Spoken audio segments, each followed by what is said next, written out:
On Wednesday, November 24, 2010, the Environmental Protection Agency of the Ministry of Environment, Science and Technology, a Ghana government agency, launched an environmental performance rating and disclosure program dubbed Akoben. The system seeks to rate the environmental performance of mining and manufacturing companies based on a 5-color rating scheme. Akoben has its roots in Ghana's tradition of Adinkra symbols and stands for vigilance and wariness. Akoben also signifies alertness and readiness to serve a good cause.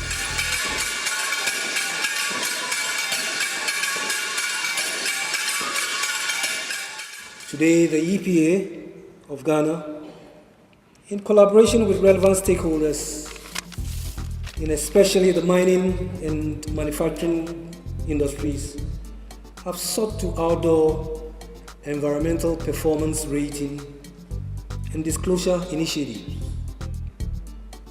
which is a collaborative effort which seeks to proactively ensure that attainment of sound environmental system management should be a collective effort.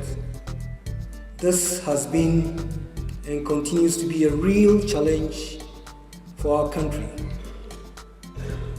In terms of figures, the World Bank estimates the annual cost of environmental degradation could be as high as 10% of our GDP. The Akoben Environmental Rating and Disclosure Program, as will be adored subsequently, will among other things mirror performance traits and how corporate entities can demonstrate to stakeholders their level of conformance on the basis of selected colors or color-coded grading schemes.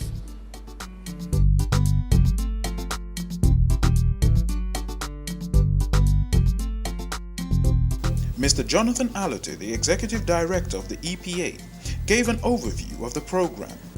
Let me first take this opportunity on behalf of EPA as a regulator to express my appreciation and gratitude to the regulated community for the time and cooperation it has taken us to come to this day.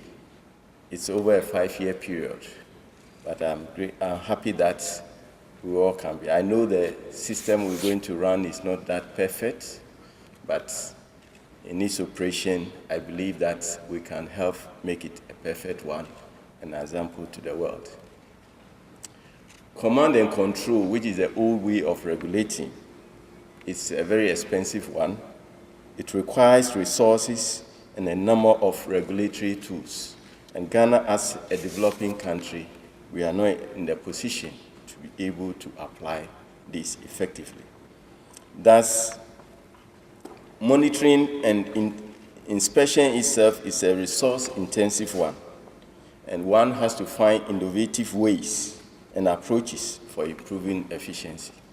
And looking at our system, where compliance culture is very weak, we need to come around being a resource-endowed country to make sure that while we explore these resources, we find ways which will also make sure that those who exploit do not endanger the environment. He spoke briefly on disclosure as an environmental regulation, the history of Akoben, the rating method, the implementation approach, and the team in charge of the program. Disclosure is the third pillar of any regulatory system. You see that there are the 3 pillars. We start first with environmental assessment. Before any development is permitted in this country, it has to go through a process.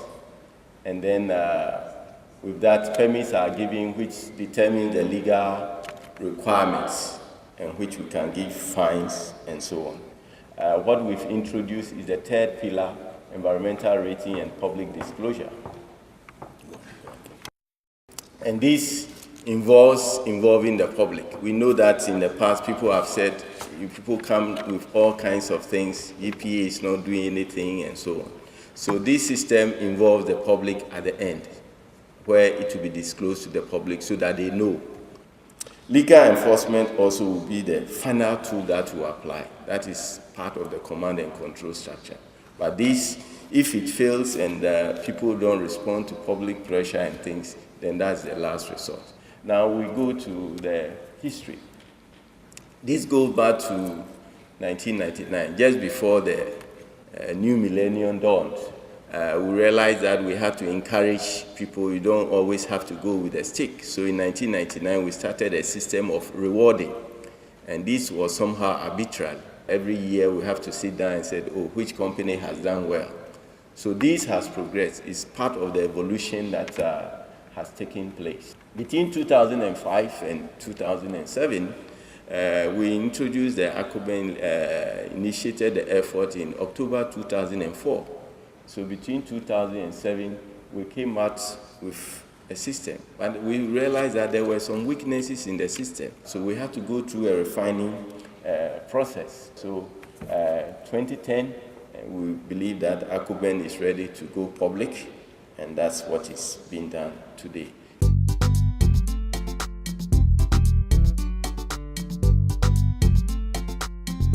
Within the Akoben performance rating system, red represents poor performance levels, orange is unsatisfactory, blue is good, green is very good, and gold represents an excellent performance level. It's very easy to tell JSS person that if a company has a red, it means it's very bad. You know, the environmental performance is very bad. So in terms of the color code, I think it's very simple and it's very brilliant. The ratings are arrived at using a very rigorous process of data collection from the industry or company.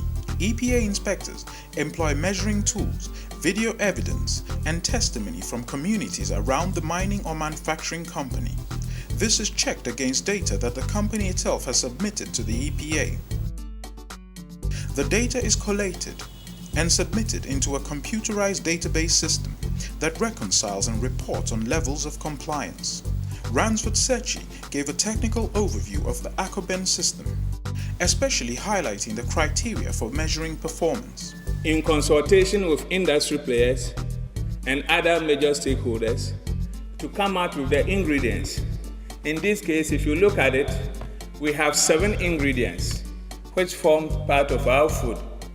One looks at the legal requirements. What are the constituents? The constituents of the legal requirement is validity of permits. We all know that by law we have to issue permits to companies. We look at submission of prompt data and reporting. We also looked at, in terms of mining, posting of reclamation bond. Then we looked at the second ingredient. I'll combine the second, third, and fourth as ingredients for environmental quality compliance. So we look at whether the company or the entity we are assessing has good performance in terms of air emission, in terms of emission to water bodies, in terms of emission of discharges into land. And then when you look at mining, under those 3 issues, we look at effect of blasting and what we call the overpressure, that is the noise blasting make when dynamites are detonated. And these are the ingredients that constitute environmental quality performance. We also look at best practices in both manufacturing and in mining. And then we also looked at complaints management and community relations. Ms. Sherry Aite, the Minister of Environment, Science and Technology, reviewed why such a system was critical to national development. Our mandate is still to bring harmony and stabilization between industry and environment. This is the beginning. We started with the mining companies and also manufacturing companies. We hope to cover all aspects of our industries. Mr. Chairman, beginning of this year, I read an article in the Financial Times, and I think you will all agree with me that the Financial Times, it's an international newspaper. And the Financial Times indicted the credibility of the government in handling environmental pollution, especially in the mining communities. There's another article in the Corporate Guardian, also this time indicting the credibility of EPA.